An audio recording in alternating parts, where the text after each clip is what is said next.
Hello बच्चों, let's read the question. So the question over here says lactose intolerance is a common health problem. ठीक है, it's a common health problem in elderly people. Give reason. ये क्या कह रहे हैं कि lactose intolerance एक प्रॉब्लम है जो कि एल्डरली पीपल में मिलती है. इसका क्या रीजन है? तो देखो, लैक्टोज इंटॉलरेंस क्या है, सबसे पहले हमें ये जानना है. ओके, सबसे पहले हमें क्या जानना है? लैक्टोज इंटॉलरेंस के बारे में. इंटॉलरेंस मतलब जिसको हम सह ना पाए, और लैक्टोज इंटॉलरेंस मतलब जब हम लैक्टोज को ना सह पाए. ठीक है, लैक्टोज क्या है? एक तरीके का कार्बोहाइड्रेट है, एक तरीके का शुगर है. ओके, तो लैक्टोज इंटॉलरेंस मतलब इनएबिलिटी टू डाइजेस्ट लैक्टोज. इसी को आप लैक्टोज इंटॉलरेंस कहते हो. अब ये लैक्टोज क्या है? लैक्टोज के अगर मैं सोर्स की बात करूं तो लैक्टोज आपको बेसिकली मिल्क से मिलता है. ठीक है, मिल्क से. देखो, लैक्टोज क्या है? एक तरीके का डाइसेक्राइड, या मैं कहूंगी एक तरीके का शुगर है. क्योंकि ये डाइसेक्राइड है, मोनोसेक्राइड नहीं है, इसका मतलब इसको डाइजेस्ट करना ही पड़ेगा. क्योंकि हमारी बॉडी सिर्फ और सिर्फ मोनोसेक्राइड को डाइजेस्ट एब्जॉर्ब कर पाती है. तो लैक्टोज को डाइजेस्ट करने के लिए हमारी बॉडी में एक एंजाइम होता है. देखो, ये लैक्टोज है. ठीक है, लैक्टोज को डाइजेस्ट करने के लिए हमारी बॉडी में एक एंजाइम प्रेजेंट होता है जिसको कहते हैं लैक्टेज.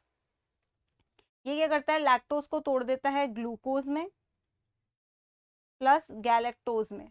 डाइसेक्राइड है मतलब दो का बना हुआ है, तो एक है ग्लूकोज और एक है गैलेक्टोज. ठीक है, ग्लूकोज और गैलेक्टोज का बना है.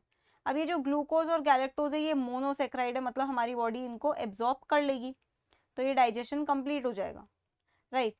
लेकिन जो एल्डरली पीपल होते हैं उनमें लैक्टेज का अमाउंट बनना कम हो जाता है. ठीक है, और यही रीजन है कि एल्डरली पीपल में लैक्टोज इंटॉलरेंस देखी जाती है. As individuals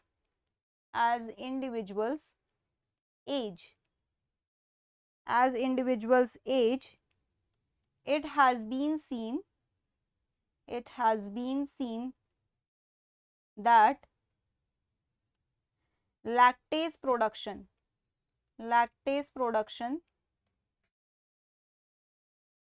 is decreased. अब अगर लैक्टेज का प्रोडक्शन डिक्रीज हो जाएगा तो लैक्टोज का डाइजेशन नहीं हो पाएगा और लैक्टोज अनडाइजेस्टेड बॉडी से बाहर भेजा जाएगा. Is decreased. ठीक है, lactase production is decrease and hence